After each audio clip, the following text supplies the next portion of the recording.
ఈరోజు నేను హెల్దీ గోంగూర పచ్చడి చేయబోతున్నాను. అది ఎలానో చూసేద్దాం రండి. ఫస్ట్ ఫ్రెష్ గోంగూరను తీసుకోవాలి. అది మనం స్టవ్ మీదనే ఆయిల్ ఇట్లా ఏది పోయకుండానే పెట్టాలి. అది ఎట్లా అంటే మొత్తం దగ్గరికి అయిపోవాలి. మేము ఎప్పుడైనా గోంగూర పచ్చడి మిక్సీ పట్టి వేసుకుంటుండే. అయితే ఒకరోజు ఏమైంది అంటే మేము బయటికి వెళ్ళి వస్తుంటే ఒక ఆంధ్ర వాళ్ళు అనుకుంటా, నాకు అంత గుర్తు లేదు కానీ ఆంధ్ర వాళ్ళ దగ్గర పచ్చడి తీసుకున్నాం. అది ఎంత బాగుందంటే కారం కారం స్పైసీగానే ఉంది, కారమే ఉంది కానీ వాళ్ళు మిక్సీ పట్టలేదు. చింతపండు నార్మల్గానే సాల్ట్ కూడా వేయాలి గోంగూర. మరి ఒకసారి మనం కూడా ట్రై చేద్దాం. మరి మిక్సీ పట్టకుండా ఒకసారి ట్రై చేస్తే బాగుంటుంది, మంచిగా వస్తుంది కావచ్చు అనేసి ట్రై చేసినాం. కానీ మస్తు ఉండే. అప్పటి నుంచి మేము మిక్సీ పట్టకుండానే ఈ విధంగానే ఈ వేలనే చేస్తున్నాం. ఈ గోంగూర పచ్చడిలో పల్లీలు మస్ట్. పల్లీలతోనే గోంగూర పచ్చడి లెవెల్ అనేది పెరిగిపోతుంది. పల్లీలని వేయించి పక్కకు తీసుకున్నాక అదే బాండీలో ఆయిల్ పోసుకున్నాం. పల్లి నూనె అయితే టేస్ట్ ఇంకా బాగుంటుంది. ఒకవేళ లేకపోతే స్కిప్ చేసేది, నార్మల్ ఆయిల్ అయినా పర్లేదు.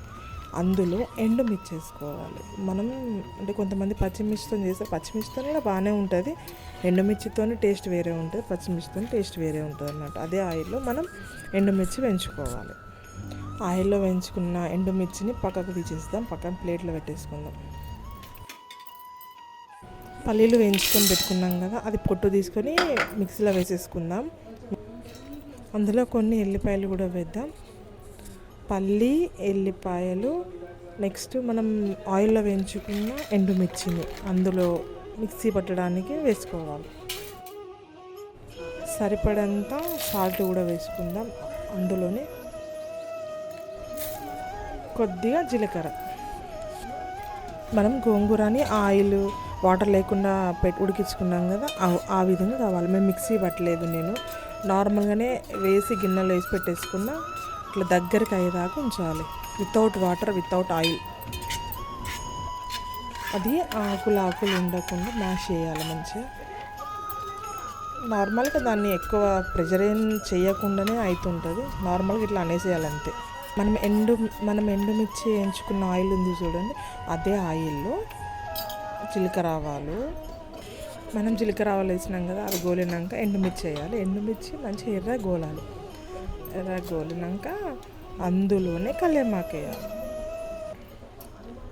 కల్లేమాకు ఇందులో ఈ పచ్చళ్ళు కల్లేమాకు ఎక్కువ వేసుకుంటే టేస్ట్ అనేది బాగుంటుంది.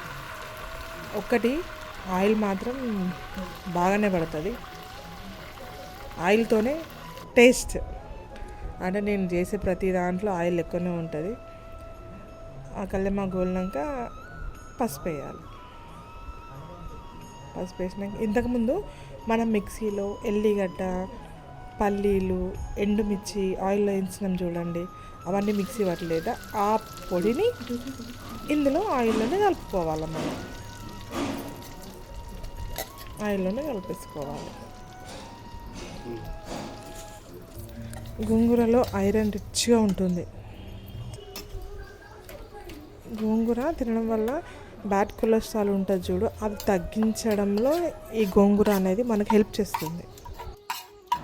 మనం పోపు వేసాం చూడండి, అది తీసుకొచ్చి ఈ గోంగూరలో కలుపుకోవాలి. మంచిగా మిక్స్ అయ్యేటట్టు కలుపుకోవాలి. అంతే, రెడీ గోంగూర పచ్చడి. అది ఒక 15-10 days నిల్వ ఉంటుంది. మనం వేడివేడి అన్నంలో ఒక చుక్క నెయ్యి వేసుకొని తింటే wow, super. Like and subscribe చేసుకోండి. ఓకే, ఇలాంటి వీడియోల కోసం మళ్ళీ కలుద్దాం. బాయ్.